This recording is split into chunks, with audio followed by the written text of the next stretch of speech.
Canada Toronto பல்கலைக்கழகத்தில் நடைபெறுகின்ற 6வது உலக திருக்குறள் மகாநாட்டிலே யாழ்ப்பாணத்திலிருந்து கலந்து கொள்வதையிட்டு நான் மிக்க மகிழ்ச்சி அடைகிறேன்.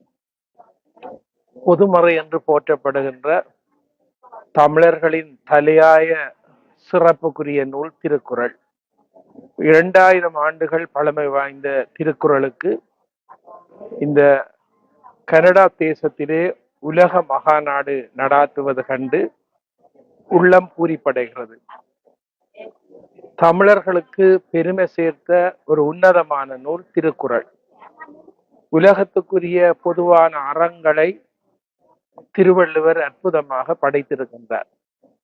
சமயங்களை கடந்து உலகத்துக்கு ஒரு பொதுவான சமத்துவ நூலாக, அறத்தை சொல்லுகின்ற நூலாக, கருணை, இரக்கம், சாந்தம், அமைதி, எல்லோரும் வாழ வேண்டும் என்கின்ற வாழ்வியலை சொல்லுகின்ற நூலாக திருக்குறள் விளங்குகிறது.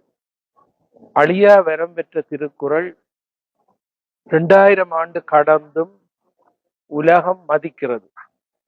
137 மொழிகளிலே இதுவரை மொழிபெயர்க்கப்பட்டு நூல்களாக வெளிவந்திருக்கிறது.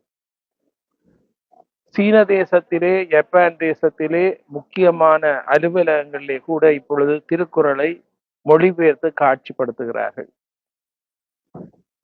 இலங்கையிலே 1891 ஆண்டு முப்பானூர் சர்க்கம் என்ற பெயரில் திருக்குறளுக்கு உரி எழுதியவர் எனது தந்தை வழி பேரனார் பண்டிதர் வேலுப்பிள்ளை அவர்கள். எனவே எங்கள் குடும்பத்திலே திருக்குறளுக்கு உரி எழுதப்பட்டதை இட்டு நான் மிக்க மகிழ்ச்சி அடைகிறேன்.